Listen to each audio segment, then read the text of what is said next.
한 걸음 더 깊이 들어가서 시장에서 또 우리가 얻을 수 있는 투자 아이디어, 또 시장의 분위기 파악을 해보도록 하겠습니다. 오늘 이데일리 인사이트는 이데일리 마케팅 센터의 권소연 센터장과 이야기를 나누겠습니다. 안녕하세요, 센터장님. 네, 안녕하세요. 네, 반갑습니다. 자, 오늘은 또 어떤 이야기를 나눠봐야 될지 시장에서 최근에 이제 또 대선을 앞두고 있는 상황이고 이러면서 뭐 상법 개정 뭐 통과되고 안 되고 뭐 거부권 있고 이런 것도 있고 하면서 여기에 좀 관심이 많아지는 것 같습니다, 다시. 그러면서 최근에 또 중복 상장 이야기가 자연스럽게 또 여기다 엮이게 되잖아요. 이런 것 때문에 최근에 시장에서 SK M무브 이야기가 좀 나오고 있어요. 요 어떤 상황인 거죠, 지금? 일단 지금 SK M무브라는 회사는 SK 이노베이션의 자회사거든요. 네네. 예전에 SK 루브리컨츠라는 회사가 이름을 바꿔서 지금 SK 네. M무브가 됐는데 네네. 상장을 준비하고 있는 상황이에요. 이 회사는 윤활유 만드는 회사인데 우리 자동차의 그 지크 브랜드 네. 많이 갈잖아요. 광고에서 많이 아마 봤죠. 브랜드 파워로는 1위일 거예요. 네네. 윤활유 부분에서는. 그 지크 브랜드의 윤활유를 만드는 회사입니다. 그런데 이제 지난해 말에 미래에셋증권 그리고 한국투자증권 대표 주관사로 선정을 했고 네. 공동 주관사로는 뭐 KB증권하고 JP모건 그리고 시티그룹 글로벌 마켓증권 선정을 했는데 네. 주관사를 선정했다라는 거는 이제 본격적으로 상장을 추진하겠다라는 상장하겠다는 의미인 거죠. 이후에 실사하고 이제 예비 심사 청구를 하고 그러면 거래소에서 심사를 해서 승인을 하고 상장하는 요 이제 루트를 밟게 되는데 사실 SK M무브의 상장 시도가 이번이 처음은 아니에요. 아, 그래요? 네 번째예요. 사수생인 거죠. 아이고. 그래서 2013년 그리고 2015년 그리고 2018년 추진을 했다가 그때는 몸값이 왜? 좀 너무 높다 뭐 이런 논란 때문에 이제 뭐 실패를 했고 이번에 다시 추진하는 건데 이번에는 한국거래소가 좀 상장 추진에 제동을 좀 건 그래요? 상태예요. 네. 이번에는 아마 중복 상장 논란이 조금 발목을 잡은 양상인데 거래소가 사실 상장 예비심사 청구하기 전에 합리적인 주주보호 방안을 좀 마련해서 제출해야 심사를 하겠다라고 이제 사전에 의견을 전달을 한 상태고 사실 상장 예비심사라는 거는 기업하고 주관사단이 이렇게 그 예비심사 청구서를 만들어서 뭐 여러 가지 뭐 공모가 범위라든가 공모가를 선정하는 데 있어서의 피어 그룹을 선정하고 이런 절차들을 다 이제 담아가지고 제출을 하는 건데 거래소가 이 청구하기 전부터 이제 의견을 전달한 그러게요. 것도 사실은 이례적이긴 네. 하거든요. 근데 사실 유가증권 상장 규정상에 거래소가 상장 청구 전에 이제 사전 협의를 할 수 있다라는 권한이 있다고는 되어 있어요.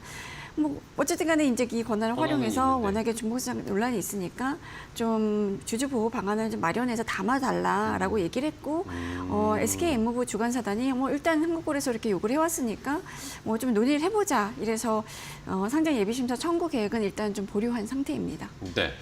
자, SK 이노베이션 안에 있는 자회사인 거죠, SK 네, M무브는. 그렇죠. 네. 그러면은 뭐 아까 표에 저희 그래픽에 좀 나오기는 했는데 네. 지분을 얼마나 가지고 있길래 이걸 중복 상장에 논란이 된다 그런 식으로 판단이 되는 거죠? 지금 SK 이노베이션이 갖고 있는 지분이 70%고요. 70%.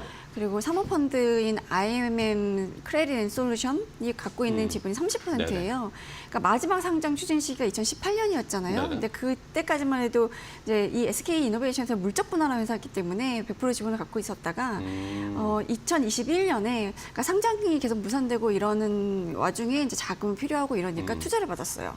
그 시기가 2021년이었고 IMM 크레딧 앤 솔루션이 투자를 하면서 그때 한 1조 1,200억 원 가량을 투자를 했거든요. 그렇게 해서 지분 그때는 이제 40%를 확보를 했고 그 중에 지난해 이제 SK가 콜옵션을 행사를 하면서 그 지분 가운데 10%를 대사오는 바람에 지금 이제 지분 구도가 SK 이노베이션 70% 그리고 IMM 크레딧 앤 솔루션이 30%를 갖고 있는 구도가 됐는데 그때 2021년에 투자할 당시에 이제 내부 수익률이라고 하죠. 사모펀드가 투자할 때는 뭐 미래 현금 흐름이라든가 이것들을 할인해서 같이 반영하는 내부 수익률을 보통 기준으로 보는데 5.7%를 보장받았다고 하고요. 5.7.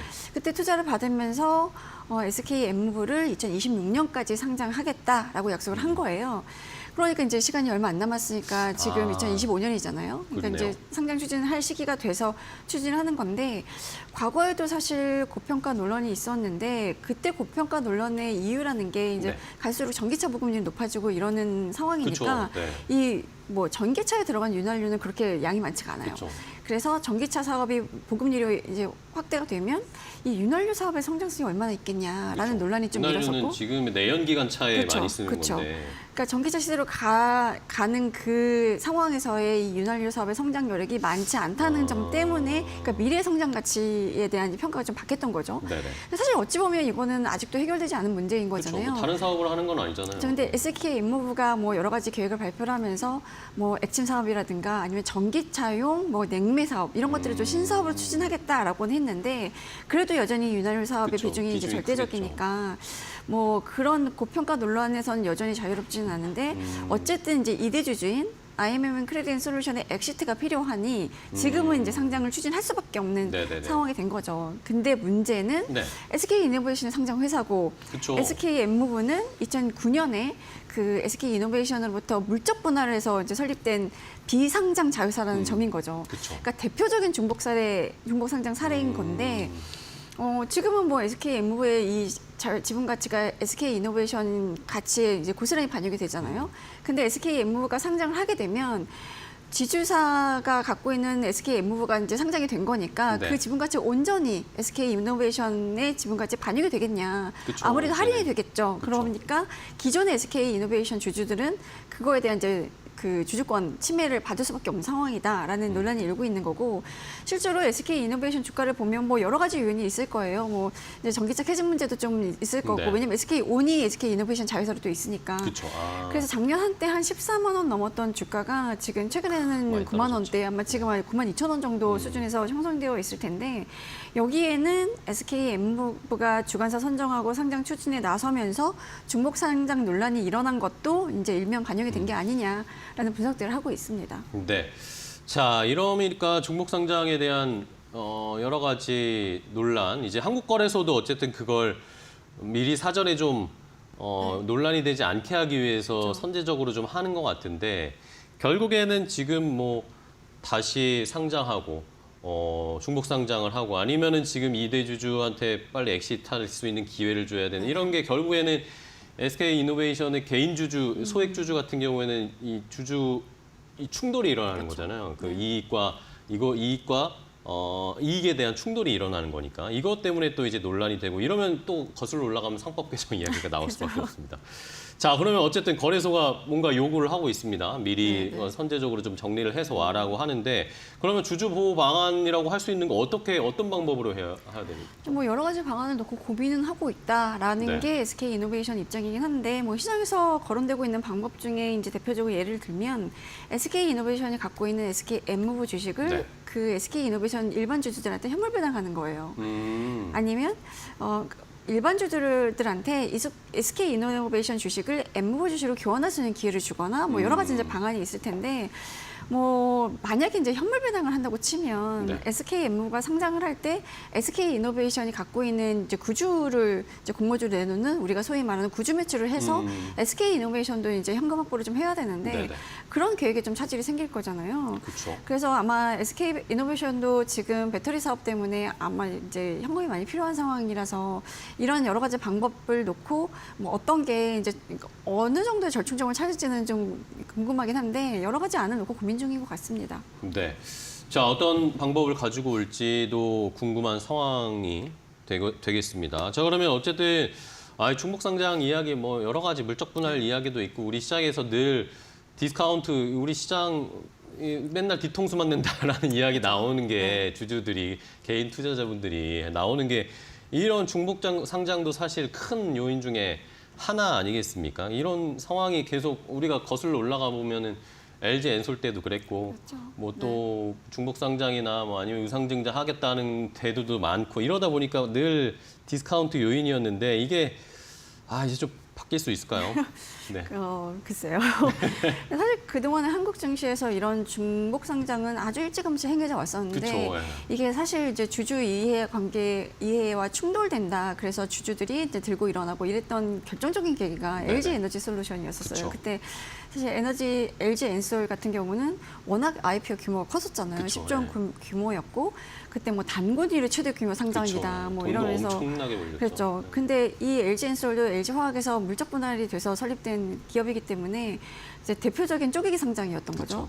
그때 그래서 LG화학 주가가 급락하고 LG화학 주주들이 이제 여러 가지 뭐 피해를 입었다고 뭐 이제 하소연을 하기도 하고 막 이랬었는데 그 이후로 이제 중복 상장이라는 이슈에 대해서 한국 자본시장에서 주주들이 느끼는 민감도, 예민도가 굉장히 높아진 것 같아요. 그리고 이게 고질적인 한국 증시의 저평가 요인 아니냐라는 이제 그 요인으로 계속 거론이 되고 뭐 이러고 있는데 한국 증시의 중복 상장 비율을 보면 한 18% 정도 되거든요. 네. 이게 거의 세계 최고 수준이에요. 왜 이렇게 한국 증시에 그러게요. 중복 상장 사례가 많을까 이렇게 그 짚어보면 저희가 우리가 1997년에 외환위기를 겪었잖아요. 네네. 그 이후로 사실 정부가 정책적으로 지주사 체제로 전환하는 걸 꾸준히 추진을 해왔었어요. 그리고 뭐 기업 분할 제도도 도입을 하고 막 이랬었는데 그 전까지만 해도 우리나라 대기업들이 이제 대부분 순환출자 구조였단 말이에요. 그렇죠. 그러니까 오너일거가 오너일거가. 어떤 기업의 주식을 이제 소수 지분, 그러니까 아주 적은 지분을 갖고 있어도 그 기업이 다른 계열사의 지분을 갖고 있고 그 그렇죠. 계열사가 또 다른 계열사를 순환 고리를 갖고 있고 돌면서 그렇죠. 이 이렇게. 고리를 만들어서 네. 적은 지분을 가지고도 이 그룹을 지배하는 구조를 만들었었는데 이게 문제가 뭐냐면 그룹 내 한 기업이 부실해지면 이 부실이 전체 그룹 내로 그렇죠. 이제 예, 확 그렇죠. 퍼지는 문제가 있었던 거죠. 그래서 외환위기 때 그룹 자체, 그러니까 그룹 전체가 도산하고 이랬던 게 그쵸. 사실 이런 순환출자 구조의 문제가 컸던 건데 뭐 그러면서 이제 정부가 이 순환출자의 고리를 좀 끊자. 그래서 지주사 전환을 많이 그쵸, 유도를 지주사를 했었어요. 만들고. 이렇게 하면 기본적으로 그룹사 입장에서는 뭐 부실한 기업 하나만 띄어내면 되니까 구조 조정이 쉬워지게 될 거고 그렇게 되면 경제 위기로 인해서 그룹사들이 부도가 나는 상황을 좀 줄일 수 있고 그쵸. 그래서 이 지주사 체제를 조금 적극 권장하는 분위기였는데 이게 또 한편으로는 오너일가 입장에서 보면 오너일가의 사적, 그러니까 지배주주의 사적 이익을 추구하기 굉장히 좋은 수단이 됐던 아. 거예요. 그러니까 대표적으로 이제 물적 분할을 상장하는 그쵸. 케이스들인데 네. 뭐 그룹의 사업 구조를 재편하면서 뭐 전략적으로 이제 물적 분할이라든가 인적 분할 이런 분사를 많이 활용해서 자회사를 만들어내고 자회사에서 또 손자회사를 만들어내고 그러면서 이제 그 자회사나 손자회사를 상장시켜서 자금을 조달하고 그러면서 중복 상장 비율이 높아지고 이런 이제 그 뭐 구도가 만들어진 건데 이때 주로 활용됐던 물적 분할 방식이 소액주주 이익을 침해한 거거든요. 그쵸. 사실 우리가 물적 분할과 인적 분할을 비교를 해보면 물적 분할은 기존의 회사가 분할한 회사의 주식을 소유를 하는 거예요. 그쵸. 근데 인적 분할, 그러니까 그 모회사가 이제 분할한 자회사의 그 지분을 100% 소유하는 거고 인적 분할은 기존 회사의 주주들이 그 주식을 갖고 있는 비율대로 비율대로 나눠주는 신설법인의 이 주식을 갖게 되는 거라서 사실 물적 분할이 절대적으로 이제 오너일가의 지배주주 이익을 위해서는 이제 좋은 방법이었고 물적 분할을 굉장히 많이 활용하긴 했죠. 네. 자, 이게 뭐 어쨌든 IMF 이후에 우리가 기업의 이 견실함을 좀 가지기 위해서 했던 것인데 그 안에서 또 이제 대기업들이 그걸 또 다른 방법으로 편법으로 사용하고 네. 그런 게 사실 현실이었죠.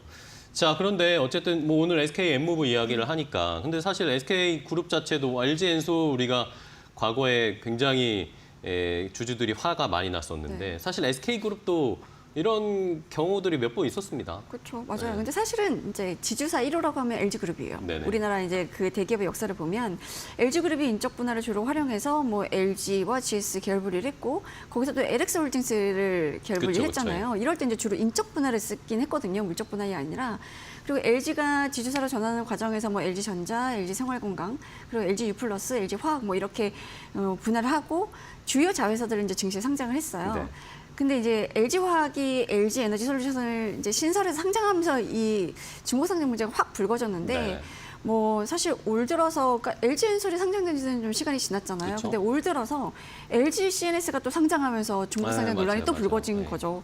근데 사실 LG CNS는 LG 엔솔이랑은 조금은 케이스가 다른 게 LG 엔솔은 물적 분할해서 상장한 거지만 LG CNS는 사실 LG 그룹이 지주사를 설립하기 전부터도 그쵸, 그전에부터 있었던 있었던 회사예요. 회사죠. 그러니까 미국의 EDS라는 회사랑 합작을 해서 설립한 회사이기 때문에 물적 분할로 중복 상장하는 그 우리가 소위 말하는 쪼개기 상장에는 해당이 안 되긴 하지만 그래도 어쨌든 간에 LG가 지분 절반 정도를 들고 있었으니까 모회사 지분 가치 희석이라는 이슈가 있었던 거죠.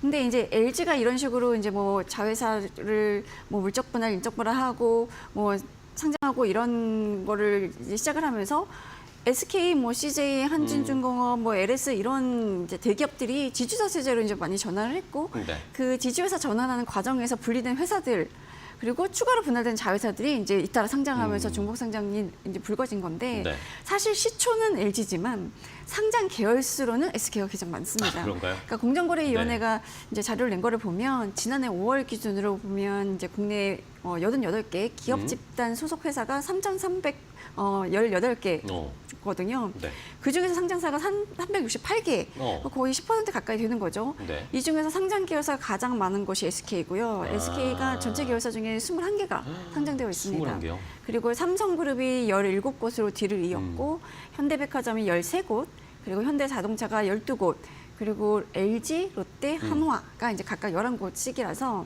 뭐 SK가 뭐 압도적으로 많은 상황인 거죠. 그러게요. 네. 상장사가 제일 많은 상황이네요. 네. 자, 그러면 어쨌든 거래소가 이 SK 엠무브 상장에 어쨌든 약간 브레이크를 걸었단 말입니다. 그러면은 이제 앞으로는 이런 경우들이 많아지지 않을까라는 생각이 좀 드는데. 그렇죠. 제동이 그러니까 일단은 지금 SK 엠무브에 거래소가 이렇게 의견을 전달한 거를 네. 보고 이제 그 중복 상장에 해당되는 기업들은 이제 불안한 상황인 그쵸, 거죠. 예, 이거 눈치를 할 수 봐야죠. 있을까 예. 이런 생각을 할 수밖에 없는데 뭐 지난달에 사실 뭐 구자은 LS그룹 회장이 그런 멘트 했었잖아요. 중복 상장이 문제라면 주식을 사지 않으면 된다. 뭐 이런 네. 발언하면서 좀 역풍을 아주 놀라운 맞았는데 말이었습니다. 지금 LS그룹이 대표적으로 계열사 지금 4곳 상장 네, 줄줄이 추진 준비하고 중이거든요. 그리고 SK도 사실 SK온에 이제 과거 투자 유치하면서 2026년까지 상장하기로 약속을 한 상태예요. 그러니까 SK도 SK온의 상장 추진을 해야 되는 상황인데 거기다 또 배터리 사업이라는 게 워낙에 초기 투자 자금이 많이 소요가 되는 산업이니까 상장은 하긴 해야 되기 때문에 지금 이제 SK 엠무브 사건으로 SK하고 아마 LS그룹이 아마 걱정이 가장 많을 거다. 그러게요. 그래서 당장 그 LS 같은 경우는 자회사 LS M&M 상장 시점을 이제 당분간 미루기로 한 상태고요. 이 구정 회장이 이렇게 발언하면서 사실 자본시장에서는 이 중복 상장에 대해서 이 자본시장이라든가 투자자들의 민감도가 이렇게 높아졌는데 여전히 기업들, 그러니까요. 특히 전혀 못 오너들은 느끼는 것 같아요. 이 너무 안일하게 생각하고 네. 있는 거 아닌가라는 이제 얘기를 좀 했었고. 그게 지주회사 도입할 때는 이제 외환위기 이후에 그 지주회사 도입의 목적과 뭐 배경 여러 가지가 있었지만 지금 그 이후로 시간이 굉장히 많이 흘렀으니까 네네. 그 시간이 흘렀고 그 사이에 투자자들의 인식이 많이 변화한 거에 맞춰서 이 중복 상장에 대한 이런 기준들을 좀 바꿔야 되는 거 아니냐라는 얘기가 좀 나오고 있긴 합니다. 네. 자, 뭐 구자은 회장 뭐 얼마 전에 나온 뉴스였지만 저는 작년에 인버스에 투자하면 된다라는 말과 올해 이 구자은 회장의 중복 상장하면 문제면 안 사면 되는 거 아니에요? 이 되게 충격적인 말이었거든요. 저도 놀랐습니다. 자, 근데 어쨌든 이런 이 케이스들이 좀 많아질 것 같은데 뭐 이렇게 중복 상장을 막는 것도 좋은 방안이긴 한데 뭐 이렇게 되면 또 상장하는데 시간이 걸린다거나 뭔가 또 기준이 달라진다거나 이거 어떤 데는 통과시켜주고 어떤 데는 통과 안 시켜주고 이런 상황이 또 펼쳐질 수도 있잖아요. 아직 명확하게 한국거래소도 아직은 뭔가 가이드라인이 있는 것 같진 않은데요. 맞아요. 네. 지금 중복 상장이 워낙 이제 이슈니까 이제 들여다보겠다라는 네네. 이제 수준인 건데 당장 그런 얘기들이 좀 나오고 있는 거예요. LG CNS 올해 초 상장 일단 네, 했고 됐잖아요. 지금 이제 롯데지주 자회사인 롯데글로벌로지스 그리고 이제 DN 오토모티브가 최대주주로 있는 DN 솔루션즈 조만간 이제 수요 예측하잖아요. 네네. 얘네들도 중복 상장에 해당되는 거 아니냐. 근데 얘네들은 상장 입에서 통과했잖아. 그쵸. 기준이 뭐야? 라는 얘기가 지금 나오고 있는 거죠. 근데 사실 이제 LG CNS 같은 경우도 아까 말씀드렸던 것처럼 쪼개기 상장은 아니잖아요. 그러니까 우리가 중복 상장을 놓고 봤을 때 물적 분할해서 상장한 경우와 그냥 그 지주사, 그러니까 모회사가 상장사인 경우를 이제 나눠서 봐야 되는데 폭넓게 보면 다 중복 상장에 해당이 되지만 그 중에서도 쪼개기 상장에 대한 논란이 LG 엔솔 때문에 되게 컸던 거거든요. 근데 롯데글로벌로지스나 DN솔루션스는 사실은 DN솔루션스는 원래 두산공작기계를 DN그룹이 인수해서 이제 DN솔루션스 바꾼 거거든요. 뭐 그때 이제 MBK가 갖고 있던 그 기업을 인수를 한 건데 인수했을 때부터 우리 IPO를 염두하고 한 투자였다라는 입장이고 롯데글로벌로지스 역시 2016년에 롯데그룹이 현대그룹으로부터 인수한 거예요. 그러니까 물적 분할한 게 아닌 거거든요. 그러니까 조금 이제 쪼개기 상장에 해당이 안 되기 때문에 뭐 나름대로 이 기준을 조금 깐깐하지 않게 적용을 한 게 아니냐라는 얘기가 좀 나오고 있는데 뭐 사실 지금 중복 상장에 대한 여론이 워낙 안 좋아진 상황에서 앞으로는 이 중복 상장에 대한 깐깐한 기준을 좀 폭넓게 적용하지 않겠냐라는 얘기가 좀 나오는 게 어제 사실 뭐 이제 VC 대표를 만나서 얘기를 좀 나눠봤는데 이제 VC들은 투자한 포트폴리오들이 상장, 그러니까 뭐 포트폴리오에서 엑시트할 수 있는 방법이 여러 가지가 있지만 우리나라에서는 주로 이제 IPO가 가장 그쵸? 이제 보편적인 네네. 방법이잖아요. 근데 워낙에 상장 승인 문턱이 높아져서 그거에 대한 걱정들을 굉장히 많이 하면서 거래소의 상장 심사부 내에서도 여러 팀이 있는데 특히 승인을 잘 내준 팀이 요새 너무 승인을 높은 거 아니야라는 지적을 좀 받고 있다라는 얘기를 들었다는 이게 거예요. 팀별로 편차가 있군요, 그렇죠. 지금. 그래서 거래소에서 내부적으로 야 상장 승인 심사 너무 이제 막 해주지 말아라. 네네. 너무 이제 그래도 좀 깐깐하게 적용을 해라. 특히나 이렇게 중복상장 이슈가 있는 기업에 대해서는 기준을 좀 높여서 적용하고 사실 거래소뿐만 아니라 금감원에서도 좀 들여다보겠다라는 상황이라서 이제 상법개정이랑 맞물린 거죠.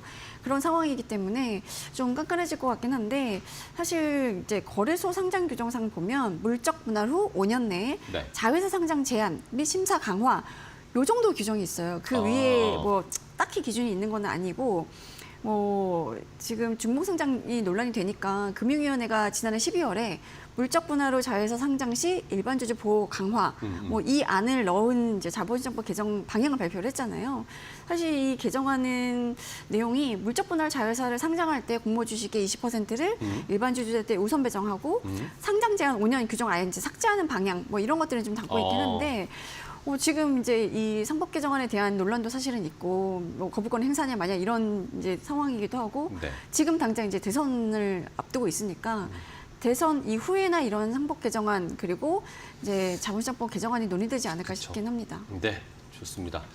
자, 일단은 뭐 중복상장 이야기 개인 투자자분들이 좀 화가 나시는 그런 이야기지만 네. SK 엠무부가 또 SK 그룹 계열사 중에 또 하나 상장을 준비하고 있는데 또 중복상장 논란이 나오고 있는 상황입니다. 말씀을 해주셨지만 이거 결국 따지면은 또 상법 개정안 이야기가 나올 수밖에 없고 대선에서도 뭔가 아마 상법 개정안 관련된 논의들이 나올 수 있는 상황이기 때문에 뭐 유력한 대선 후보가 또 상법 개정안 추진하겠다라고 또 말하고 있는 상황이니까 이 추이를 지켜보시면서 관련된 기업들의 움직임도 저희도 한번 계속 모니터링 해보도록 하겠습니다. 네. 자, 오늘 권소연 센터장과 이야기 나눠봤습니다. 오늘 좋은 인사이트 주셔서 감사하고요. 다음 시간에 또 뵙도록 하겠습니다. 고생 많으셨어요. 네, 감사합니다. 네, 고맙습니다.